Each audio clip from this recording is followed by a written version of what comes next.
नमस्कार, स्वागत है आपका हिमाचल न्यूज़ एंड अपडेट्स में। चलिए शुरू करते हैं आज की कुछ बड़ी खबरें। सरकार पर विधायकों की जासूसी करवाने का आरोप।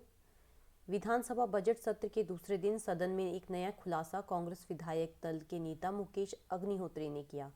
प्रश्नकाल के बाद विशेष हस्तक्षेप के तहत यह मुद्दा उठाते हुए मुकेश अग्निहोत्री ने कहा कि सरकार विधायकों की जासूसी करवा रही है। विधायकों के साथ लगे पीएसओ को पुलिस मुख्यालय से गुप्त व्हाट्सएप मैसेज भेजे जा रहे हैं कि वे हर रोज सुबह 7:30 बजे विधायक की लोकेशन और अन्य जानकारी साझा करें और इस बारे में विधायक को भी ना बताएं। ऊना से कांग्रेस विधायक सतपाल रायजादा ने आरोप लगाया कि उनके पास पीएसओ नहीं है, लेकिन उनके पीए को पंडोगा से एक पुलिस जवान ने फोन करके जानकारी के बदले पैसे ऑफर किए।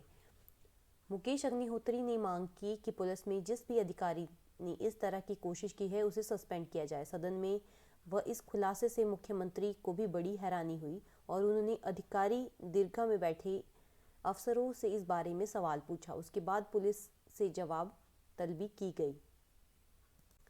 अगली खबर है पटाखा फैक्ट्री ब्लास्ट में 2 और महिलाओं की मौत। बाथू की अवैध पटाखा फैक्ट्री में ब्लास्ट के बाद लगी आग से झुलसी 2 और महिला श्रमिकों की पीजीआई चंडीगढ़ में उपचार के दौरान मौत हो गई। दोनों महिलाओं को अन्य घायलों के साथ पीजीआई चंडीगढ़ रेफर किया गया था, लेकिन वह अपने घाव की ताव को ना सहन कर पाई और दम तोड़ दिया। इसके साथ ही ब्लास्ट मामले में मृतकों की संख्या अब बढ़कर 8 हो गई है। मृतकों में अस्कारी 40 वर्षीय व जाफरी 45 वर्षीय शामिल है। दोनों मूलतः उत्तर प्रदेश से हैं। वो फिलहाल संतोषगढ़ में किराए के मकान में रह रही थी।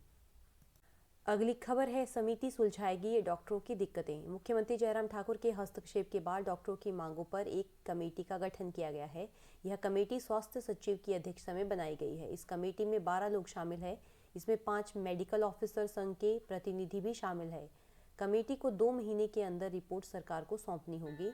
इसके बाद सरकार की ओर से अगला कदम उठाया जाएगा। ऐसे में अब डॉक्टरों ने प्रदेश में चल रही 2 घंटे की हड़ताल को स्थगित कर दिया है। अगली खबर है क्लास 3 और 4 के भर्ती नियम बदलेंगे। हिमाचल में क्लास 3 और 4 के पदों के लिए 15 अंकों की मूल्यांकन प्रक्रिया को खत्म करने का फैसला अभी लागू नहीं हो पाया है। 14 जनवरी को हुई कैबिनेट की बैठक में जयराम सरकार ने यह फैसला लिया था ताकि भर्तियों में तेजी आए और पारदर्शिता भी। इसके बाद क्रमिक विभाग ने यह केस विधि विभाग को भेजा। अब विधि विभाग ने इस मामले में सभी विभागों में तृतीय और चतुर्थ श्रेणी के पदों के भर्ती नियम पहले बदलने के लिए कहा है। इससे यह तय हो गया है कि इस प्रक्रिया को लागू करने में अभी समय लगेगा। विधि विभाग से पूछा गया था कि जो भी अभी भर्तियां चल रही है उनमें भी 15 नंबर की इवैल्यूएशन को खत्म किया जा सकता है, तो इसके जवाब में विधि विभाग ने इससे इनकार करते हुए कहा कि भर्ती नियम भारतीय संविधान के अनुच्छेद 309 के तहत आते हैं, इसीलिए इनमें कोई भी बदलाव एक प्रक्रिया के तहत होता है। ये सिर्फ नोटिफिकेशन के जरिए नहीं बदले जा सकते। यह बदलाव पिछली डेट से लागू नहीं होगा। अगली खबर है कोऑपरेटिव सोसाइटी के खिलाफ थाने में शिकायत, करोड़ों गबन के आरोप। एक कोऑपरेटिव सोसाइटी में सैकड़ों लोगों की करोड़ों के हिसाब से जमा पूंजी फंस गई है। लोगों ने सोसाइटी पर कथित तौर पर करोड़ों रुपए के गबन का आरोप लगाया है। आदर्श क्रेडिट कोऑपरेटिव लिमिटेड सोसाइटी में लोगों ने करोड़ों रुपए फंसे होने के आरोप लगाए हैं। पैसा वापस न मिलने के कारण लोगों ने अब शिकायत पुलिस में दी। जिला मुख्यालय हमीरपुर में स्थित गांधी चौक में सोसाइटी का ब्रांच कार्यालय लंबे समय से बंद होने के बाद लोगों में हड़कंप मचा है। इस सिलसिले में निवेशकों ने डीसी हमीरपुर और एसपी हमीरपुर से गुरुवार को मुलाकात भी की। पुलिस अधीक्षक हमीरपुर के आश्वासन के बाद दस्तावेजों के साथ लोगों ने सदर थाना हमीरपुर में इसकी शिकायत दर्ज की है।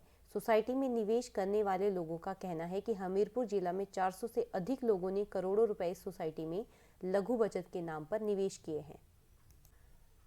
अगली खबर है सरकार से बच्चों को सुरक्षित घर वापसी की गुहार लगाई अभिभावकों ने। यूक्रेन पर रूस के हमले से उत्पन्न स्थिति के बीच यूक्रेन में शिक्षा प्राप्त कर रहे हिमाचल प्रदेश के विद्यार्थियों के अभिभावकों की चिंताएं बढ़ गई है। इससे अभिभावक तनाव में हैं और अब भारत सरकार से अपने बच्चों को सुरक्षित वापसी की गुहार लगा रहे हैं।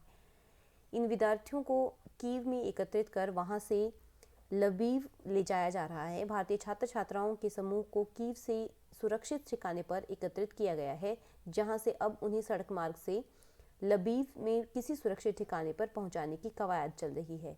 लवीव पहुंचने के बाद उन्हें किसी रास्ते से भारत पहुंचाया जाए, इसकी संभावना को टटोला जा रहा है। प्रदेश भर के अभिभावकों का कहना है कि यूक्रेन से भारत के लिए जो एयर टिकट कुछ समय पहले 28 से 35 हज़ार के बीच थी, वह अभी 2 से 2.5 लाख रुपए पहुंच गई है। अगली खबर है, बिलासपुर के 18 विद्यार्थी यूक्रेन में फंसे 2 घर वापस लौटे। यूक्रेन में पढ़ाई कर रहे जिले के 18 विद्यार्थी वहां फंस गए हैं, जबकि 2 दिल्ली पहुंच चुके हैं। यूक्रेन में फंसे विद्यार्थियों में उपमंडल झंडुता के 3, सदर के 7 और घुमारवीं के 8 विद्यार्थी है। परिजन लगातार बच्चों से संपर्क कर उनका हालचाल जान रहे हैं। झंडुता उपमंडल के मलागना गांव निवासी भाई बहन हिमांशु राणा व गीतिका राणा यूक्रेन में फंसे हुए हैं। दोनों पोलतावा स्ट्रीट मेडिकल महाविद्यालय में एमबीबीएस की पढ़ाई कर रहे हैं। उनके पिता राम स्वरूप ने बताया कि वह बच्चों के संपर्क में है। दोनों महाविद्यालय के हॉस्टल में सुरक्षित है। यूक्रेन से आने वाली फ्लाइट स्थगित हो गई है। बच्चे यूक्रेन में स्थित भारतीय दूतावास के संपर्क में हैं। तो ये थी आज की कुछ बड़ी खबरें।